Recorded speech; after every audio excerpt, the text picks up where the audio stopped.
afternoon, everyone. Devin, Nivisha, Chris, Neha, we are Team Cornell, and we are very thankful to judges and CSL to give us this opportunity to present our idea here. Before we dive deep in the presentation, we ask you to envision a world where resilience housing and affordability seamlessly coexist. Alia. Alia is a 37-year-old African-American single mother of two, aged 5 and 8. She lives in Pittsburgh. She's a high school graduate, and she works as a medical receptionist in a clinic. She earns a modest income of $40,000 a year, and that qualifies her for a low-to-income bracket. She meticulously plans her budget, allocates money only to the essentials. Childcare is her priority. That takes a significant portion of her income. She utilizes government subsidies wherever possible to make ends meet. And she's hopeful. And she emphasizes the importance of hard work and education to her children. With high rent cost, with high upfront cost, it is difficult for her to rent a house in a desirable area. Needless to say that she does not have money for a down payment of a house.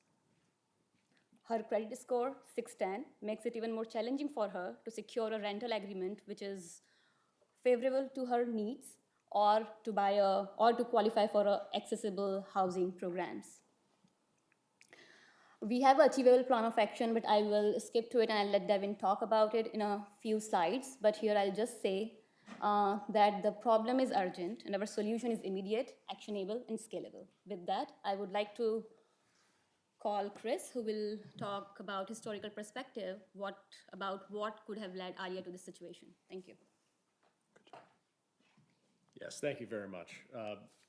Before we dive into our plan to help Alia and community members like her, we would like to talk about some of the structural inequities that exist and have led us to the problem we face today. The difficulties Alia faces are not that dissimilar than the difficulties her parents, grandparents, or great-grandparents would have faced. In the 1930s, the Federal Housing Administration was created by the US government. The idea was that the government would begin insuring loans that could extend tenors, reduce down payments, and make homes more affordable and more sustainable economically for Americans. The issue is that the underwriting guidelines, of those insurance loans reflected the prejudices of the time.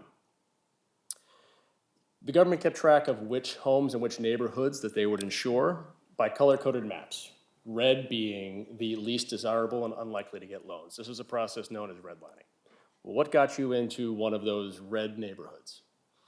Laborers, the government said, were the lowest class of working group. The government also looked to avoid what they called inharmonious racial groups. Inharmonious racial groups. I almost didn't believe it, having read it as much as I did. But the outcome was that certain individuals in underserved groups, largely in urban areas and largely not having to do with their qualifications to have a home, were segregated on a community basis on an ability to be afforded affordable home loan opportunities. There were subsequent legislations in place to try to right the record, but even they fell short in areas. The GI Bill offered mortgages to returning veterans after World War II, and while no one was specifically excluded, the benefits were administered on a local level, not at the VA or federal level. This allowed individual local governments to decide who and who should not get those benefits. Similarly, the Community Reinvestment Act, which we've talked about today, didn't specify which groups should or could qualify for low-income housing loans. That again left local municipalities and banks to decide for themselves, sometimes and unfortunately inequitably. Enough of the history lesson. I apologize and also thank you, but we do feel it's important to understand where we've been if we want to frame where we are and where we want to go. And those FHA regulations have had impact over the last century and still to today.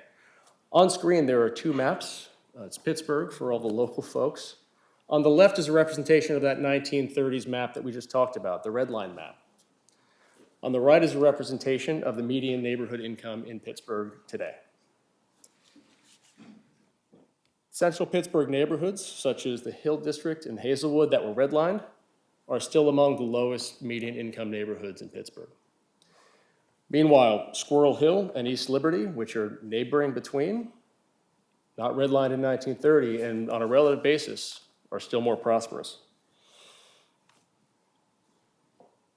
The structural history of housing inequality is a direct contributor to the persistent wealth gap among Americans of different ethnicities today.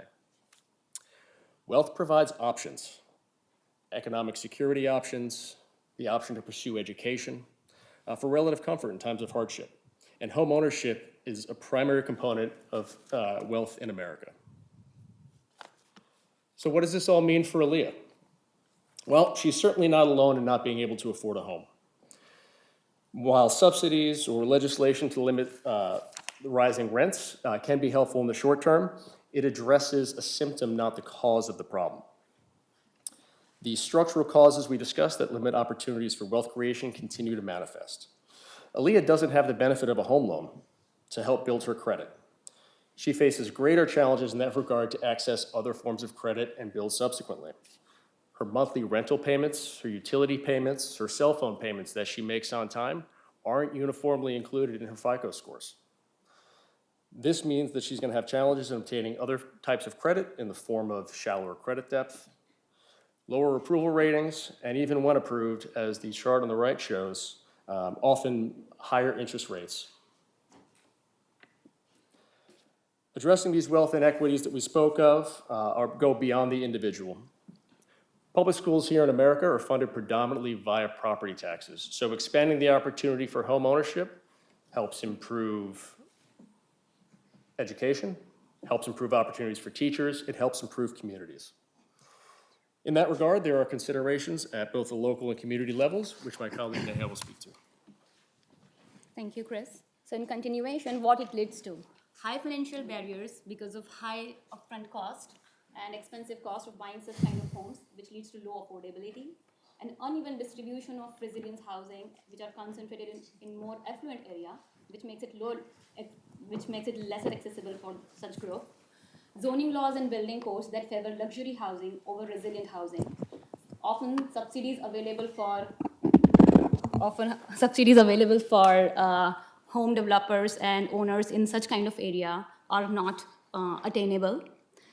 Lack of education, what is the right option for me? Sometimes people do not know where should they go for the right amount of information, right type of information that fits to their needs. Rental market challenges, our target group is most likely to rent a house. Owners do not have enough incentives to provide energy upgrades. Your savings on your bill does not affect me. Limited financing, the credit history is not very impressive, so there is a perceived risk of high default. Traditional loan owners do not like to get into it. And even if they manage to afford a house, the operating cost could make it challenging for them to go with it.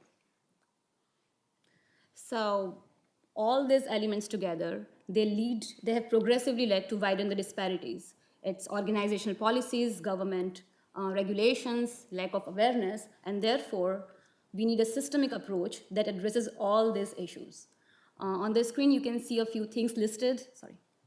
And there are so many programs that many states do at local level. Although the programs are great, but they are done in silos, and there is no scalable impact that has been seen so far. Where does PNC come into picture is what we will focus on today, and I would like to call Devin to discuss the same. Great. So our objective here would be to create a new vehicle, right? A trifold model here. We're not reinventing the wheel. We're keeping things simple, which we could have actionable items today. At first, we have a PropCo, the vehicle would be the holding company. We have a PropCo. We would partner with local organizations such as the URA and Pittsburgh Land Bank. Pittsburgh Land Bank has been around for 9 years, and I guess in June is the first time they sold their first property. So we understand there's a timeline and efficiencies there as well. So the PropCo would work with the URA and the Pittsburgh Land Bank to figure out quicker ways for disposition of land. The OpCo will be the operating company that partners with individual companies such as Divvy.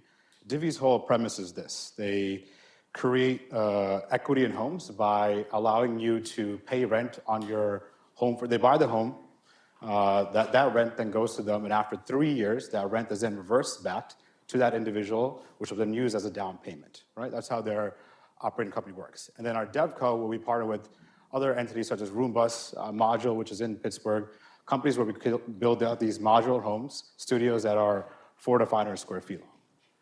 So this is how long it would take. So this is actually an address on the Pittsburgh Land Bank right now, 341 Flowers Avenue in Hazelwood. That disposition would take 30 days with the formation of a new co, and then Divvy would come in and provide that mortgage to Aaliyah. And then Aaliyah would put 3.5% down payment for that, and her monthly payments would then be returned back to her in 3 years as a down payment. And in 3 years, on average in Pittsburgh, the home equity has increased by 3.8% per year. So over a 3-year basis, she'll be around 10% equity increase from her current cost of the home. So the new co, it's $160,000, $180,000 for the product, 30-year mortgage, which is around $1,346, which is an AMI of 41%, compared to your current outdated process, which is the average cost of a home in Pittsburgh is $229, which is around 60% of their income to pay for their mortgage. Timing-wise, land disposition has been something that has been taking longer than usual. Room buses are produced right now in every 30 days, so that could be scalable as well. And then in regards to wealth, that home, that piece of land, including the room bus product, is now valued at a mortgage of $160,000, right? So you put that into a home nearby East Liberty. Over 3 years, that 180 will increase the value of that home based around surroundings to around 225 plus or minus deviation. So what we're saying is, once they refi that mortgage in 3 years, you're adding $90,000 worth of wealth to that one individual. And these are just, a performer for the new co. Our 3-year plan from, rolling out 10 units a month to 135 by end of year. And where PNC would come into play is with Divvy. They would act as the mortgage originator or are coming in as a purchaser in the second-tier market. So one of my favorite numbers is this 52 million. So with 580 homes, our wealth increase would be on a market average of 52 million over the next 3 years. So one of the biggest issues we've seen during our research with credit score and accessibility is one of the biggest things, as my colleague mentioned, was credit score, right? Typically, historically, it's a fact, people of color, women, individuals have racial bias in their rental applications as well as their credit score applications. So what we did is, on our free time, we created an algorithm that allows us to de-risk the tenant. So what we do is we create an algorithm that looks at your cash on hand, your credit score, as well as your length of history of rentals, and your current. You would link your bank account, such as PNC, to our software, and we create a risk analysis to allow us to understand, will this individual pay their mortgage on time or not? And I'll leave it up to my colleague Nivisha to tell us how we'll be able to scale. While we work on Pittsburgh, we have a plan how to scale this solution. We want to focus on how this solution can be taken not just to Pittsburgh, but to entire US. We want to focus on where PNC has a footprint, which makes it more accessible for lower income groups to come and engage with PNC faster and more effectively. We would like to work with more partners and partner with companies more like Roombus, which provides modular houses and energy efficient housing. Some of those companies are Mint Tiny House and Dwell Modular Housing, which will be across US. The third one is exclusive partnership with DLC. DLC brings in Pittsburgh this particular core value of cleaner energy and safety and dependability.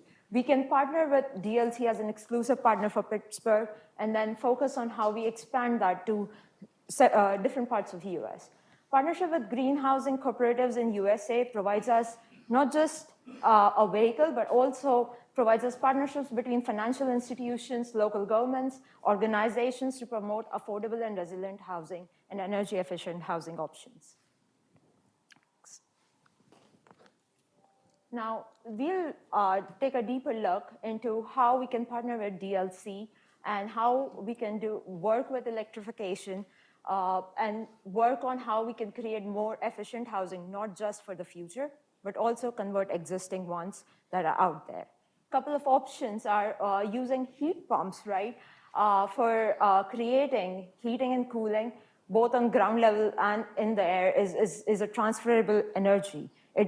It saves the energy versus generating more. The other one is electric water pumps, which is more efficient than gas and provides energy efficient option. Induction cooking directly heats the pan versus gas stoves. While solar energy, We're going to have to give time for judges' questions. We're running over 15 minutes. can I conclude? Finish your last thought. Okay, sounds good. We believe the solution is scalable and can benefit LMI groups by creating income worth of $52 million in over 3 years. This vehicle will not only provide home to Alia, but also to 580 families. That address that you saw, 341 Flowers Avenue, can actually be Alia's dream home. Thank you.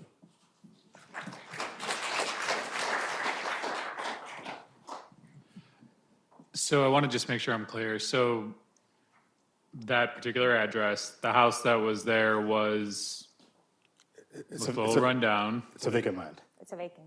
So it's an empty piece of property. So the solution is that a house gets built on that piece of land. Is that correct? Correct. It would be a prefab modular home, 1 bedroom, 1 bath, et cetera. Got it. Okay. Can you clarify the structure between PNC and Divvy? PNC would replace Divvy, in the sense that Divvy is the one who's originating the loans and handling all the financing. They're a fintech company. PNC would come in and replace them as the financier. We will test the model out first using Divvy as the first go-to for first 100 homes and then replace it.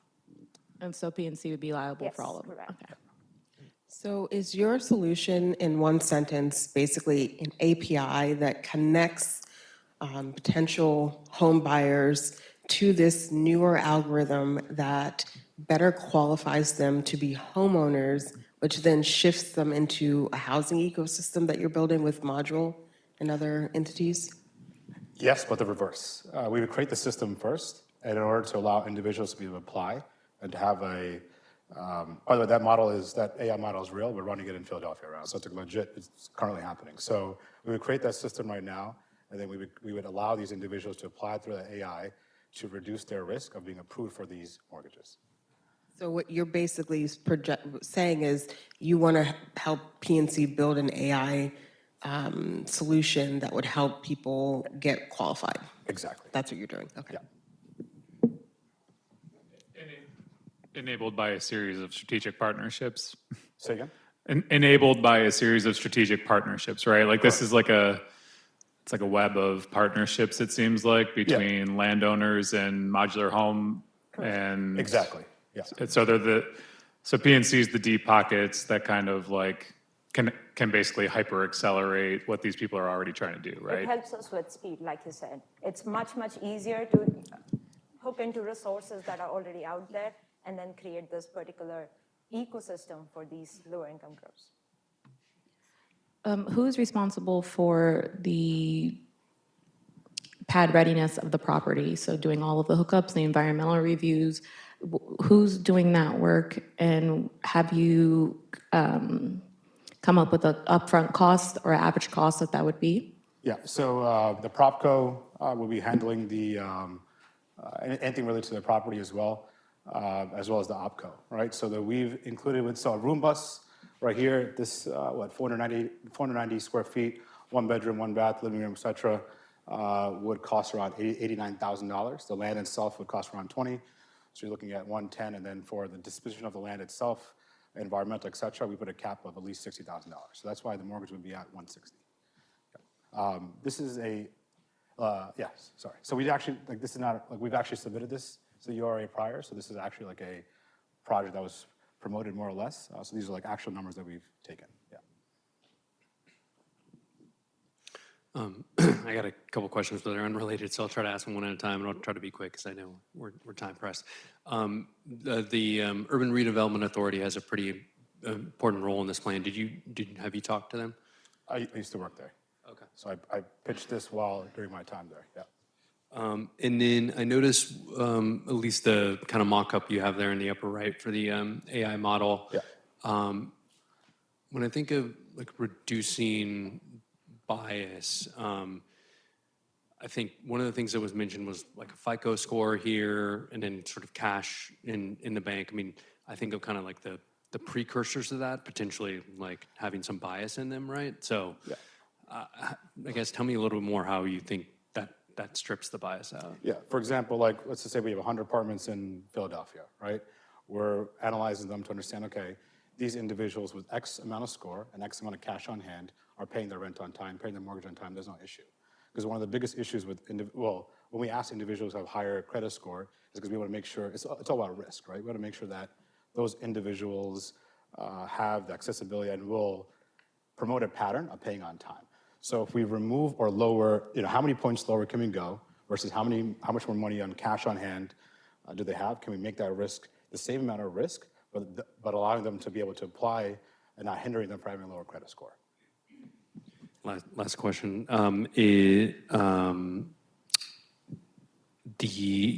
The energy efficient devices that were there, it seemed like there was some talk about financing them, but I thought you all were doing new build.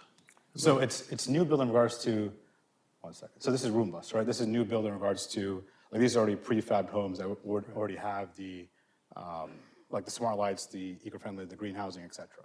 Like, that's already pre-built on the actual Roombus itself.